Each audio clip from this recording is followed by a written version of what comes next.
Welcome to Distill the Bourbon. Wait, I don't have any bourbon. That's a personal. That sounds like a personal problem, doesn't it? Welcome to Let's Make Brent Laugh Before He Says. Welcome to Distill the Bourbon podcast. I'm Brent.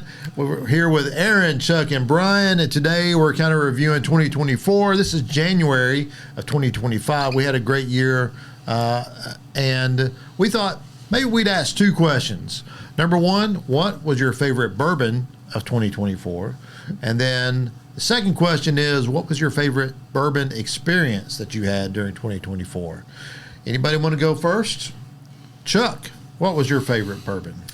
Well, you know, I know I had some favorite bourbons of 2023. I think I had two of them. One of them was a distiller's pick from Four Roses that we bought at the gift shop. Mm-hmm. I was so ignorant, I don't even remember which varietal, which expression it was. I'm just not a very good Four Roses customer, but it was bought kind of sight unseen and was terrific. And then I mentioned that I bought a rabbit hole expression at the Kentucky Bourbon Festival. Got to taste it in advance. It was amazing. It was a single barrel. I think it was one of the Derringers, but they had it labeled as Tempest. So those are two 2023 experiences. Yeah, that would have been great for that episode. But what did you like in 2024? Well, I'm still savoring those. Okay, gotcha. Man, I don't even know. This makes me sound like an alcoholic. I had so many new bourbons in 2024. I think one of the ones that maybe was most intriguing for me was I really enjoyed the Peerless Cognac finished bourbon.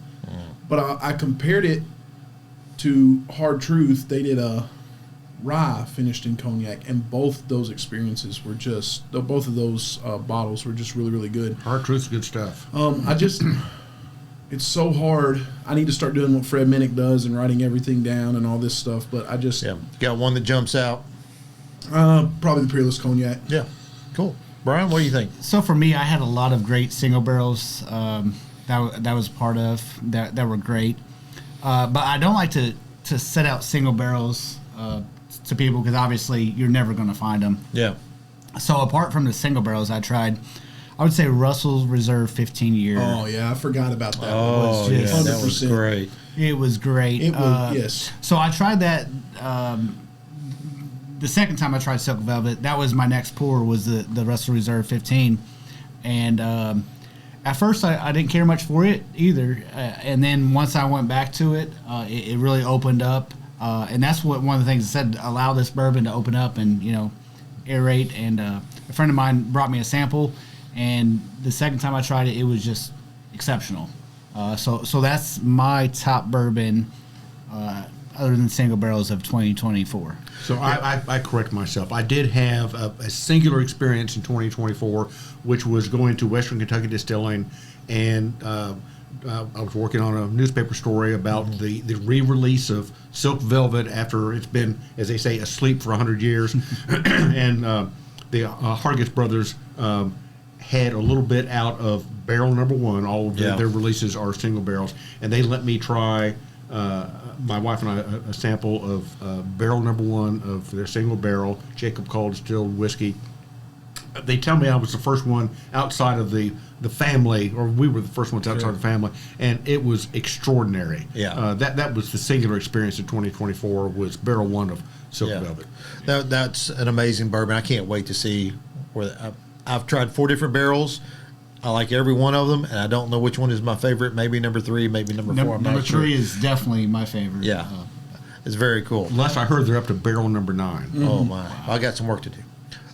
So I think my favorite bourbon of 2024 has to be King of Kentucky. The one you can't get. I think you guys, the bottle was missing off the shelf unless you've moved it. Oh no! So King Kentucky, which I had at Cap and Cork, maybe the best bourbon I've ever had in my life. Cool. Not the most expensive, wasn't cheap, but it was probably the best one I've ever had. So I look forward to my next bottle if there's another allocation of that. Have to wait until November of next year. November, here we go. Or this year, should I say. We're marking off days as we go. So, Aaron, do you have a favorite experience? Yeah. I think my favorite experience this past year, besides opening our bourbon bar, that's a huge experience. And leading people. So I love educating people on bourbon. I love educating people. Period. Being a school teacher or whatever. But when it comes to bourbon, it's just I study. I do all of that, and so a lot of people have. I've got to lead a lot of tastings and things like that, which has been just amazing. Pairing events and all that kind of stuff. So that is a really cool experience. But I think when I think about my top bourbon experience of 2024 was the day we got to go. No, you can't choose that one. Choose a different one. That was mine. I knew I should have gone first. You should have gone first. Go ahead. We can have the same one. We'll have the same one. Getting to spend the day with Bourbon Rabbi and going through that tasting and the blind tasting, and I've always considered the fact that I had a decent palate, a decent nose, and all that kind of stuff. But when somebody in the industry, kind of gets excited that you don't have to be humble. No. You nailed it, and He challenged you. Yeah, and you answered the you call. rose That to was the really challenge. Fun. That Yeah, was a fun day. Yeah, he was impressed. and he I still was talks impressed. about it. Thanks for not getting the invite for that one. Man, so that was mine as well. Anytime I get to spend time with Kevin is always special. But we had 6 or 8 guys up there in a hot warehouse. A warehouse. And we tried 5 barrels, I guess. And there was conversation between a Green River and this Knob Creek 7-year, and it was obviously better.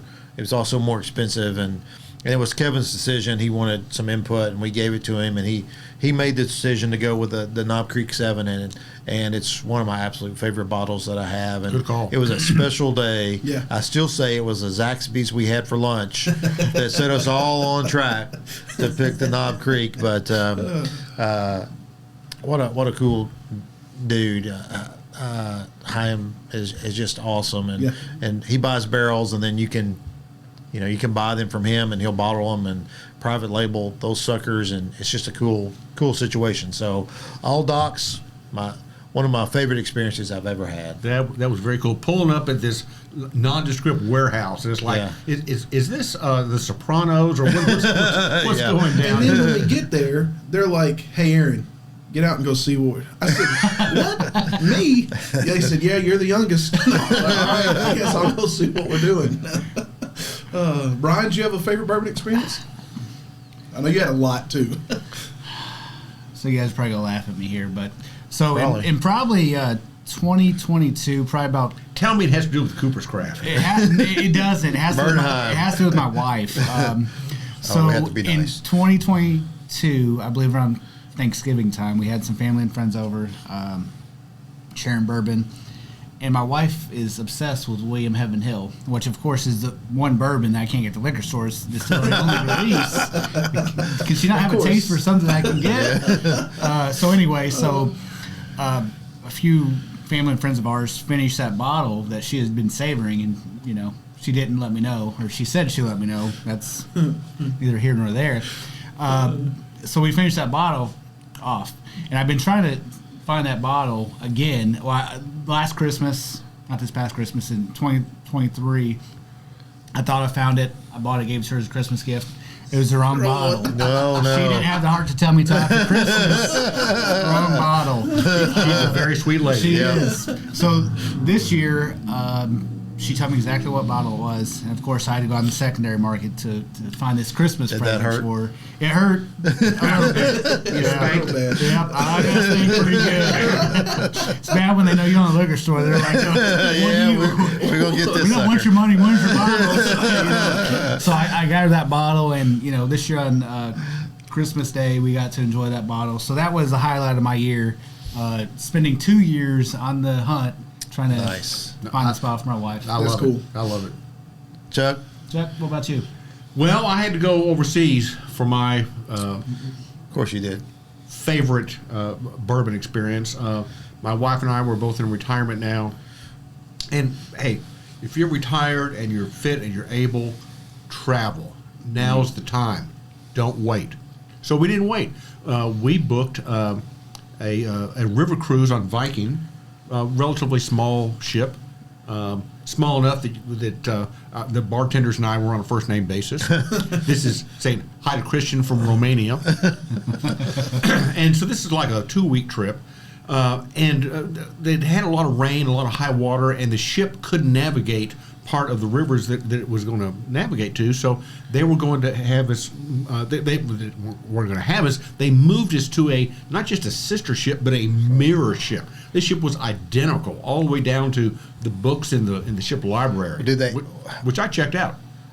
I mean, a small river cruise can't have any good bourbon on it, though. So when I first got there, went by the bar, and we'd bought the silver package so we could drink, whatever. And I'm thinking, please have some kind of. We're in Europe. Yeah. Please have some kind of decent bourbon. White label. Went by. Could have been Jim Beam. Could have been Jack Daniels. Which. Basil. So went by the bar and I saw they had Buffalo Trace. Nice. All right. This is going to work out. So it was Buffalo Trace for a few days, and it was all fine. I like Buffalo Trace. I like BT just fine. Now we're going to the different ship. So we pack our stuff into our new room, and I go by the little midship bar, check things out, find out what do they have.